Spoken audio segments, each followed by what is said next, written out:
This is from the National Archives, Pirates and Early Test for the New Country.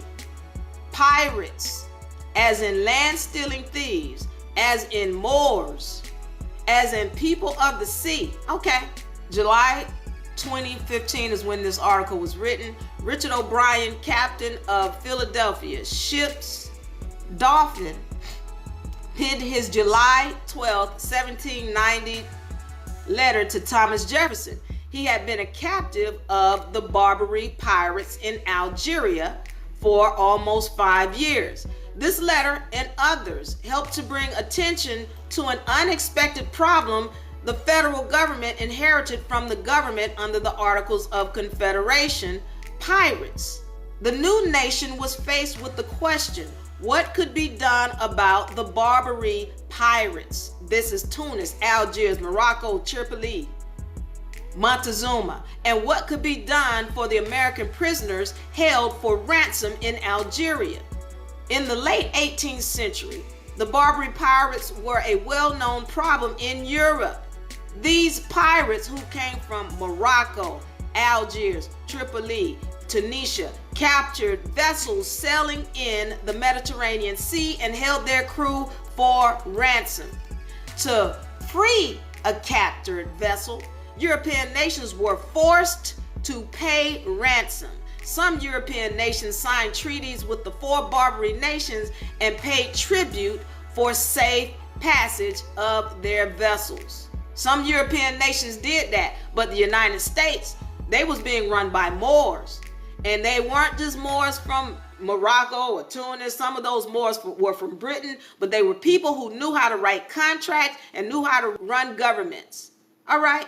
The Barbary Pirates were not an issue for the American colonies while they were under the protection of the British Empire.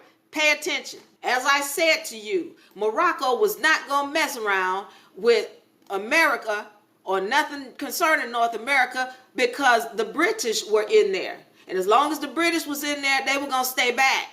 So during the British Empire or during the Revolutionary War, while they were under the protection of France, who did I tell you Benjamin Franklin was doing business with when we was on the embassy, on the Moroccan embassy page? He was doing business with France. Pay attention.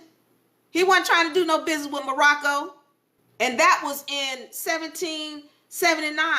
Well, now here we go. However, those protections effectively ended in 1783, September 1783, when the Treaty of Paris was signed, ending the Revolutionary War and freeing the United States from British rule. You want to know when they got their independence? When they entered a treaty with France, not Morocco.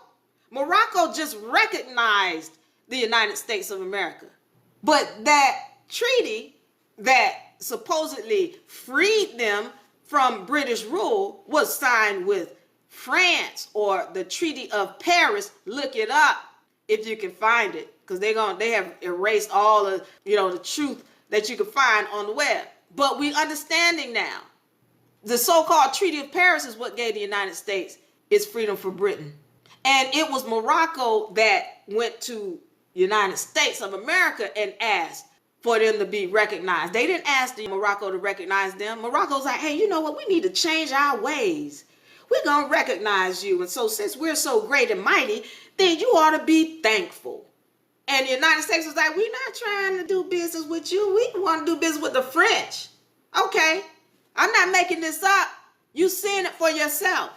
On October 1784, the Boston brig Betsy was captured by Moroccan pirates.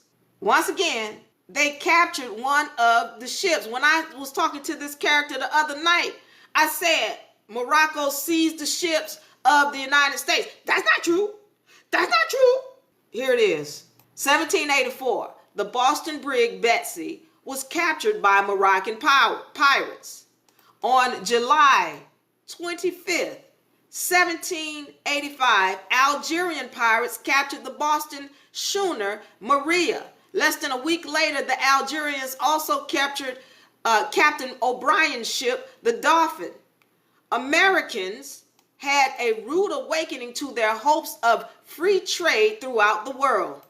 Morocco released the crew of the Betsy and concluded a peace treaty with the United States that the Confederation Congress ratified in 1787. The United States had to pay for a treaty, and guess what? They still paying that treaty to today. I need y'all to understand what happened. The United States was forced into a treaty with Morocco. They weren't trying to do business with Morocco. Morocco forced them by kidnapping their people. And so the people of the United States were so upset. They was like, wait a minute. Well, y'all gonna get them free. We'll pay for it. Please let our people go. Yeah. They forced them into a contract, into a treaty. They wanted payment. And the United States was refusing to go into contract with Morocco. So when that happened, Morocco was like, well, we're just going to steal your ships. We're going to seize your ships. We're going to sell them to other people. We're going to put your people in slavery. And whatever's on your ship, we're going to keep it or do whatever we want to do with it. And it wasn't until the United States decided to pay to quote unquote treaty, they let people go. Are we understanding what's going on? The United States was forced into a treaty, into a contract. Now let's understand what a treaty is. This treaty here, it is like a mortgage. I'm gonna tell you what that was like. It's like you being on the street. You driving down the streets and the cops, they pull you over. They tell you, you know what, you're not gonna be able to pass through here unless you pay us. All right. And that's what Morocco did, forced them into a treaty. You know, that's like that whole registering your car deal where the state tries to force you into contract with them. If you don't register your car, they're going to send their goons after you and steal your car, impound it. It's the same thing. They're doing the same thing. And how do you get out of that? Well, you go under trust. This guy says Moors are sheriffs. No, they're not. Now, let's be clear. That's not a sheriff. There's nothing righteous about that. Moors are the first one to be talking about Islam and God, and we love God and peace. But then you're doing stuff like this. It's not peaceful to try to force yourself on someone that's not godly, that's not equity, that's not righteous. And it's the same thing that the state does today. And by the way, the states are owned by Britain, where they're trying to force you to register your car. What happens when you register your car? You've turned over ownership to it, to the state. And that's what Morocco was doing. It's saying register your state with us or we're going to impound your ships. We're going to steal everything that you try to drive through these ways, as though they have ownership of the seas. You don't.